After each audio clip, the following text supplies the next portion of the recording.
नमस्ते, मेरा नाम है दिव्यांशु। लाइव हिंदुस्तान के न्यूज रूम वीडियो में आपका बहुत स्वागत है। मेरे साथ मौजूद है इमरान खान जी। नमस्कार। अब तक ईरान पर हमले की तैयारी कर रहा अमेरिका इस तरीके से अपनी रणनीति को बदलते हुए नजर आ रहा है मानो कि अब उसे कुछ अंदाजा और ही हो चुका हो। बीते हफ्ते आपने देखा होगा किस तरीके से अमेरिका ईरान पर हमले के लिए उतावला नजर आ रहा था। यहां तक कि उसके जंगी पेड़े लगातार ईरान की तरफ, मिडिल ईस्ट की तरफ बढ़ते हुए दिखाई दे रहे थे, जिनमें एक नाम अब्राहम लिंकन का था। हालांकि उसी वक्त ईरान की तरफ से कई तरीके के एआई फुटेज, ड्रोन फुटेज जारी किए गए, जिनमें साफ तौर पर राष्ट्रपति डोनाल्ड ट्रंप को भी निशाने पर लिया गया और यह दिखाने की कोशिश की गई ईरान की तरफ से कि ये आप आ तो जाएंगे लेकिन निकल कैसे पाएंगे। सवाल यही था, क्या युद्ध आज छिड़ेगा, कल छिड़ेगा, आधी रात को छिड़ेगा? लेकिन अब जो सुर बदला है उसमें साफ तौर पर यह नजर आ रहा है कि अमेरिका बातचीत की टेबल पर बैठकर अब शांति की मांग कर रहा है। जी बिल्कुल, चीजें बहुत तेजी से बदली हैं दिव्यांशु, और हमने देखा कि जज्बा क्या होता है और बहादुरी क्या होती है, निडरता क्या होती है। एक्सपर्ट कहते हैं कि अमेरिका की पॉलिसी रहती है कि जो डरता है उसे डराता है वो, लेकिन ईरान ने यह साबित किया कि आप अगर आ रहे हैं तो फिर आ ही जाइए। जिस तरह से ईरान में हुए महंगाई विरोधी प्रदर्शनों के बाद हम शुरुआत करते हैं। जनवरी शुरू हुआ था, साल 2026 की शुरुआत हुई थी। दुनिया नए साल के जश्न में थी कि ईरान में अचानक जो है आगजनी शुरू हो जाती है, जनता सड़कों पर आ जाती है और कहा गया कि ये वहां पर महंगाई के विरोध में जो है वो प्रदर्शन है, और खास तौर से ये प्रदर्शन जो उनकी मुद्रा है उसके डॉलर के मुकाबले बहुत ज्यादा गिरने की वजह से थे। ईरान की सरकार ने कहा ठीक है, ये जायज है और जनता का गुस्सा भी लाजमी है। ऐसे में खुद ईरान के supreme leader Ayatollah Ali Khamenei सामने आते हैं, कहते हैं कि ठीक है, आपको प्रदर्शन करने का लोकतांत्रिक हक है, आप प्रदर्शन कर सकते हैं। लेकिन ये प्रदर्शन देखते ही देखते हिंसा में तब्दील हो जाते हैं और जबरदस्त हिंसा शुरू हो जाती है। यहां तक कि उन इमाम बारगाहों पर भी निशाना बनाया जाने लगता है जो ईरान में बहुत अहम मानी जाती है। तो चीजें इतनी तेजी से बदली, जब तक ईरान की सरकार कुछ समझती, बहुत कुछ हो चुका था ईरान में और दुनिया तक ये मैसेज चला गया था कि ईरान में हालात बेकाबू हो गए हैं। इस बीच अमेरिका और इसराइल की एंट्री होती है, खासतौर से अमेरिका की, जो सीधे तौर पर कहता है कि प्रदर्शनकारियों पर अगर किसी भी तरह की कार्रवाई हुई तो हम ईरान पर हमला कर देंगे। इतना ही नहीं, उन्होंने कहा कि ईरान में सरकार के खिलाफ बगावत शुरू हो गई है, एक इस्लामिक रेवोल्यूशन को लोग अब नहीं पसंद कर रहे हैं और अमेरिका ईरान पर अटैक कर देगा, हमला कर देगा। ये खुल करके कहा गया। चीजें बहुत तेजी से बदलती चली गई और यह हुआ कि ईरान ने भी बहुत बड़े पैमाने पर लोगों को गिरफ्तार किया। जब ईरान को एहसास हुआ कि ये तो बहुत ज्यादा हो रहा है तो उन्होंने इस तरह के प्रदर्शनकारियों को दंगाई कहा। बकौल ईरान ये दंगाई हैं और उन्होंने उन्हें पकड़ना शुरू किया, हिरासत में लेने शुरू किया और कहा कि हम उन्हें सजा देंगे। इस पर भी अमेरिका ने कहा कि अगर आपने ऐसा किया तो हम हमला कर देंगे। न सिर्फ कहा बल्कि यूएसएस अब्राहम लिंकन, जो उनका सबसे बड़ा जंगी बेड़ा है, वो निकल गया फारस की खाड़ी की तरफ। इतना ही नहीं, अमेरिकन बेसिस पर तैयारियां शुरू हो गई। मतलब हमने देखा कि सब कुछ सामने दिख रहा था, सिर्फ कहने की बात नहीं थी, ये हो रहा था। बावजूद इसके, अब यहां से जो बात शुरू होती है, इतनी जबरदस्त घेराबंदी शुरू हुई ईरान की, ऐसा लग रहा था कि ईरान इस घेराबंदी को देख करके खौफ में आ जाएगा।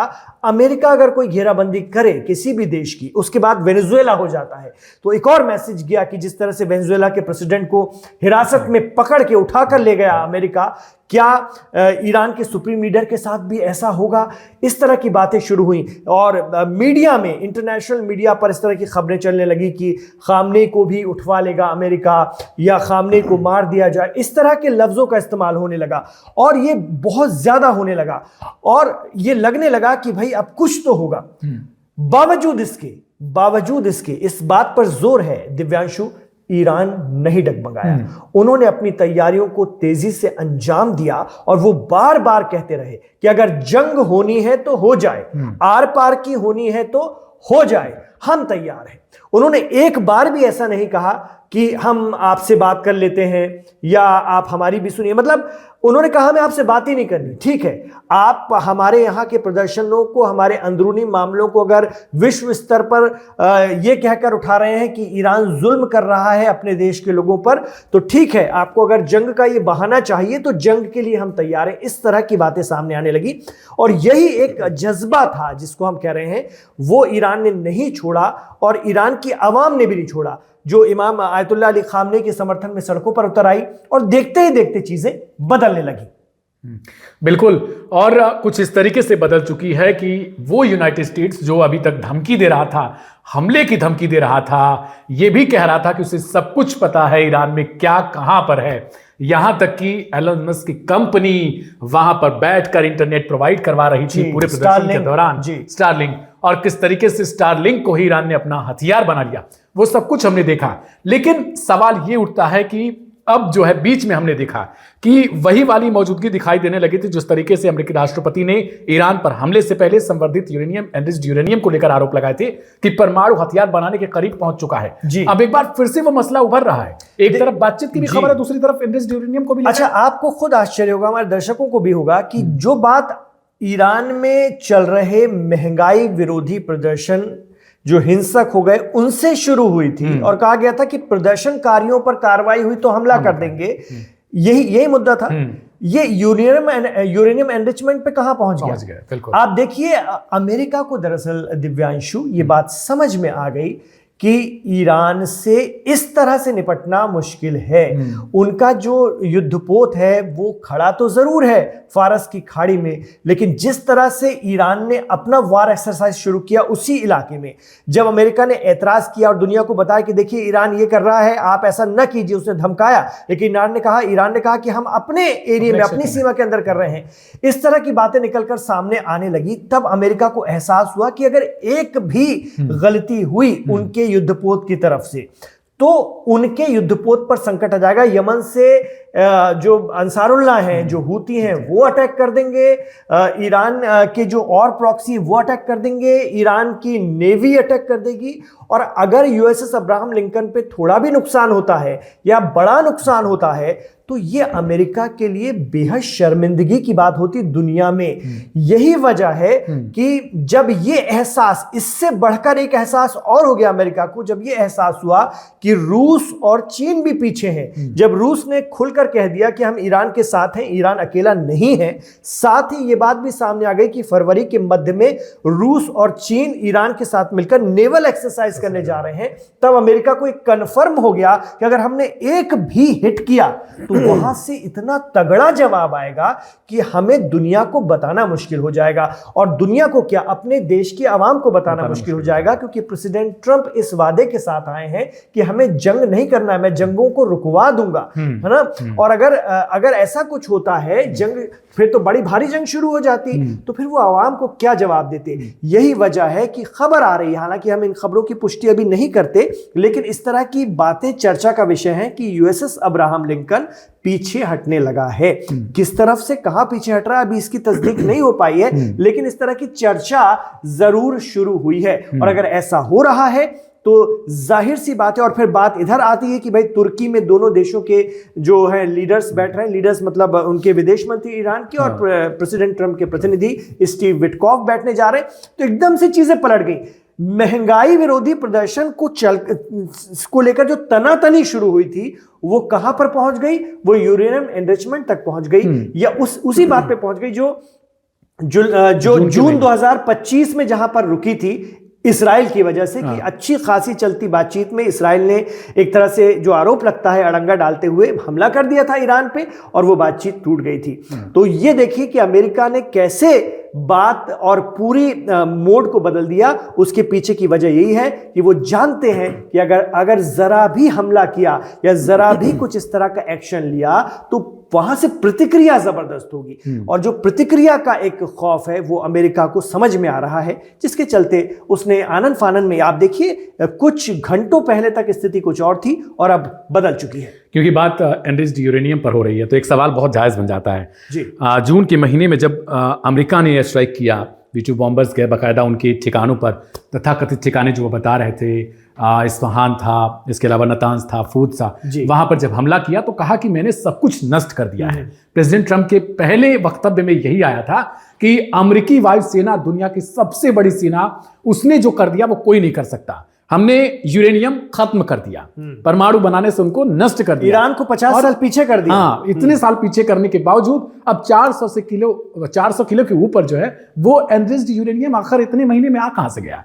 और अमेरिका खुद इस बात को स्वीकार कर रहा है, उसी यूरेनियम को लेकर अब तनातनी चल रही है, वार्ता की जो है वो कोशिशें जारी हैं। लेकिन सवाल यही बनता है कि प्रेसिडेंट ट्रंप के वो बयान और अब के बयान, इन दोनों में फर्क देखिए। आप एक तरफ हमला करके कह रहे हो कि हमने खत्म कर दिया है, और दोबारा कुछ ही महीनों में एनरिच्ड यूरेनियम जो बहुत साल लगते हैं बनने में, उसी हमले के बाद इसका जवाब मैं आपको बताऊं, ईरान ने उसी वक्त दे दिया था। उन्होंने कहा था कि भाई अमेरिका ने हमला तो किया लेकिन हमारा कोई नुकसान नहीं हुआ। उस वक्त दुनिया ने इस बात को माना नहीं था। दुनिया को लग रहा था कि ईरान अपने आप को बचाने के लिए या अपनी लाज बचाने के लिए इस तरह के बात कह रहा है, इस तरह के बयान दे रहा है।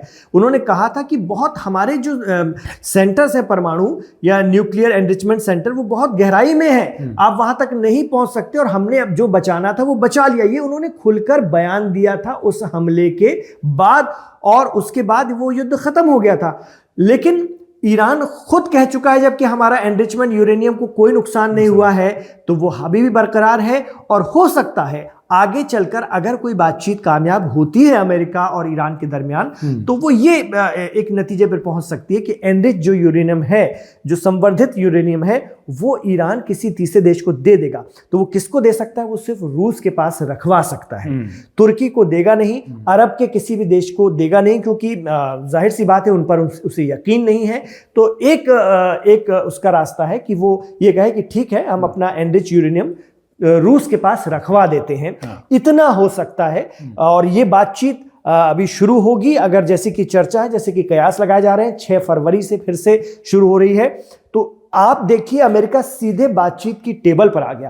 कहां भयंकर और भीषण जंग के हालात बन रहे थे, और ऐसा लग रहा था कि आज और कल में कुछ हो जाएगा, कुछ घंटों में कुछ हो जाएगा और भीषण जंग होगी और भी देश उसमें कूद जाएंगे। लेकिन आप देखिए आज बातचीत की टेबल पर दोनों बैठने जा रहे हैं, ऐसी चर्चा है। और अगर ये बातचीत शुरू होती है, बस इस्राइल अड़ंगा न लगाए। इस्राइल का अड़ंगा ऐसा नहीं होता कि वो रोकेगा कि दोनों बातचीत ना करें। जैसा कि एक्सपर्ट बताते हैं, या इतिहास जो कहता है, या जो माजी रहा है, वो ये है कि बातचीत तो होने देता है जब कोई निष्कर्ष होने वाला होता है, या दोनों ताकतें करीब आने वाली होती हैं, या दोनों के बीच में जो कंफ्यूजन है, दोनों के बीच में जो गलत फहमियां हैं, या एक दूसरे के लिए जो भी बातें वो दूर होने वाली होती हैं, कि इस्राइल बीच में ऐसा कुछ कर देता है ताकि ये दोनों देश फिर से दूर हो जाएं। क्योंकि इस्राइल जानता है कि उस पूरे खित्ते में दबदबा बिना अमेरिका के मुमकिन नहीं रह सकता, और उस दबदबे को सिर्फ और सिर्फ ईरान की तरफ से सीधा चैलेंज मिलता है। और यही वजह है कि वो नहीं चाहता कि ईरान और अमेरिका किसी भी हद तक करीब आएं, या उनके बीच में संबंध सामान्य स्तर के हो जाएं, क्योंकि फिर इस्राइल को कैसे उस खित्ते में बढ़ने का मौका मिलेगा, या सीधे लफ्ज़ों में कहें, जैसा कि आरोप लगता रहा है और उनका खुला वो बयान भी है, खुला वो इस बात को कहते भी, उनके कई लोग कह चुके हैं कि हमारा एक ही एजेंडा है, वो है ग्रेटर इस्राइल, और उसकी राह में सबसे बड़ा बाधक अगर कोई है तो वो है ईरान। एक सवाल दर्शकों के मन में ये होगा कि जिस तरीके से हमने देखा बड़े बड़े देश ट्रंप के सामने जब वो कोई बयान देते हैं, कुछ आक्रामक चीजें बोलते हैं, किसी भी कंट्री पे हो, अगर हम ले लें XYZ, दूसरे देश तुरंत प्रतिक्रिया नहीं देते हैं। वो उनके क्यों ना वो राष्ट्राध्यक्ष हों, वो बहुत शांत रहते हैं जी। लेकिन दूसरी तरफ हमने ईरान की तरफ से देखा है, सुप्रीम लीडर खामेनेई की तरफ से बहुत सारी चीजें ऐसी बोल दी जाती हैं जो ट्रंप शायद स्वीकार ना करें जी। जैसे वार क्राइम हो गया, हत्यारा हो गया, हाथ काट दिया हमने अमेरिका के, 30 साल उसने राज किया, हमने कैसे भगा दिया उसको, उसकी मंशा क्या है। ट्रंप यहां तक वो ऐसे कहते हैं कि ट्रंप की मंशा क्या है हम समझते हैं, हम हमारे जो लोग हैं ईरान की, वो उसे घुसने नहीं देंगे, और कम से कम उनके रहते हुए। तो राष्ट्रपति पेजेश्कियान और सुप्रीम लीडर खामेनेई, क्या लगता है कि उनके रहते हुए, यानी खामेनेई के रहते हुए कुछ ऐसा हो सकता है? क्योंकि पेजेश्कियान को लेकर कहा जाता है कि वो थोड़े अलग विचार के रखते हैं, और उसी आधार पर चुनाव जीत के भी आए हैं वो। हाँ बिल्कुल। तो ऐसा लगता है कि खामेनेई के रहते हुए कम से कम अमेरिका के साथ रिश्ते इस तरीके के हों। बेहतर हो। हाँ बिल्कुल। देखिए, जो ईरान में जो सिस्टम है, हमने कई बार अपने दिन दुनिया शो के जरिए भी समझाने की कोशिश की है, और अलग अलग खबरों के जरिए भी हम वक्त वक्त पर उसको बताते रहते हैं कि वहाँ पर जो सिस्टम है, एक तो है इस्लामिक रेवोल्यूशन की सुप्रीमेसी, और दूसरा है एक चुनी हुई लोकतांत्रिक सरकार जो बिल्कुल आज़ाद है देश को चलाने के लिए और विदेश नीतियों का निर्धारण करने के लिए भी, लेकिन हाँ, उसमें सुप्रीम लीडर की हामी होना जरूरी है विदेश नीति में खास तौर से। तो जाहिर सी बात है, अगर ईरान और देखिए बातचीत अगर शुरू हो रही है या पहले भी हुई ना, वो बिना सुप्रीम लीडर की अथॉरिटी के मुमकिन ही नहीं है ईरान के अंदर। सरकार जो है चुनी हुई, वो कहीं ना कहीं इजाजत लेती है सुप्रीम लीडर से, और उसका फैसला सुप्रीम लीडर करते हैं। तो ये सुप्रीम लीडर की इजाजत होगी ही वहां पर कि बातचीत की जा सकती है। देखिए, एक तो कहना होता है, वो खामनेई खुद कहते रहे, इमाम खामनेई, आयतुल्लाह अली खामनेई, कि हमें अमेरिका से कोई बात ही नहीं करनी, वो हर बार ये कहते रहे हैं। लेकिन ईरान ने, आप देखेंगे उनकी जो फॉरेन पॉलिसी है, बातचीत का एक रास्ता हमेशा बना के रखा है। डिप्लोमेटिक जो रास्ते हैं उसको कभी ईरान ने बंद नहीं होने दिया। और यही एक संप्रभु देश की, एक लोकतांत्रिक देश की, एक रिपब्लिक की खासियत भी होती है।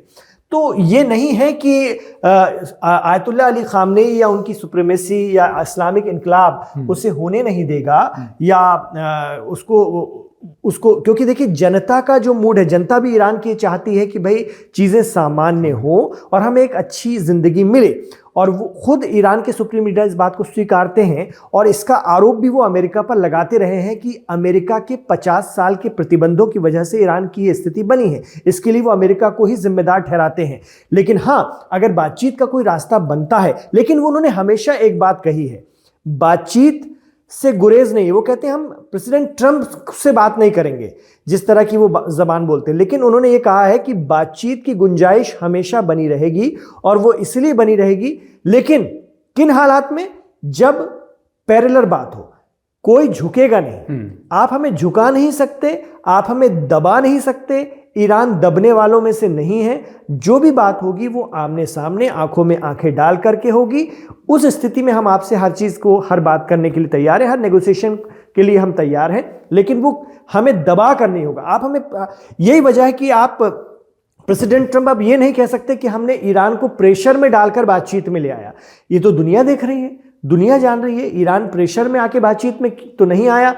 यूएसएस अब्राहम लिंकन खड़ा था, वो युद्ध के लिए ललकार रहे थे, ये भी युद्ध के नगाड़े बजा रहे थे। तो ऐसा तो नहीं हुआ कि कोई दब गया। तो सीधे तौर पर हम इसको कह सकते हैं, फिलहाल जो दिखा कि ईरान बातचीत के लिए अगर आया है तो प्रेशर में नहीं आया है।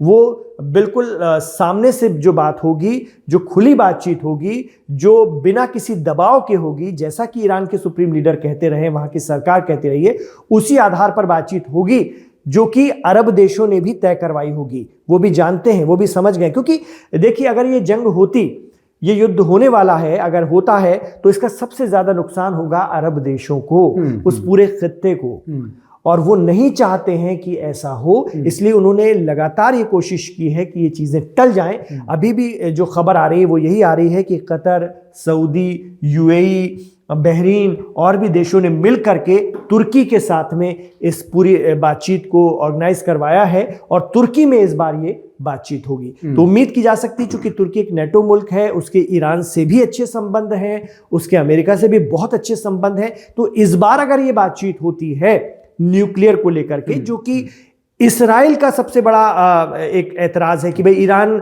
न्यूक्लियर बना रहा है, जो हमारे लिए सबसे बड़ा खतरा है। तो उम्मीद की जा सकती है कि अगर ये बातचीत कामयाब हो गई तो काफी हद तक उस पूरे खित्ते में जो टेंशन है वो कम हो जाएगा।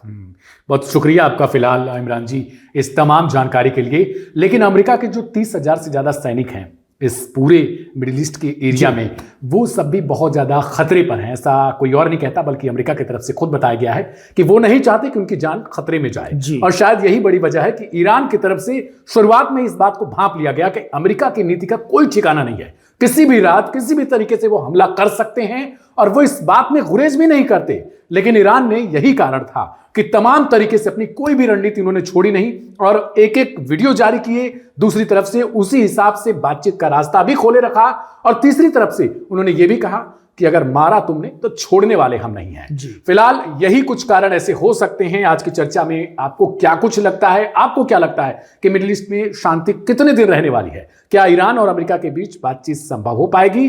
शांति का मसौदा कितना बढ़िया हो सकता है? इसराइल क्या कुछ आगे कर सकता है? उस पर आप भी अपनी राय हमें दे सकते हैं। इमरान जी का हमारे साथ जुड़ने के लिए बहुत शुक्रिया। आप सभी लोगों को भी बहुत शुक्रिया। वीडियो को हो सके तो लोगों तक शेयर जरूर करिएगा, लाइक करके जरूर जाइएगा। नमस्ते।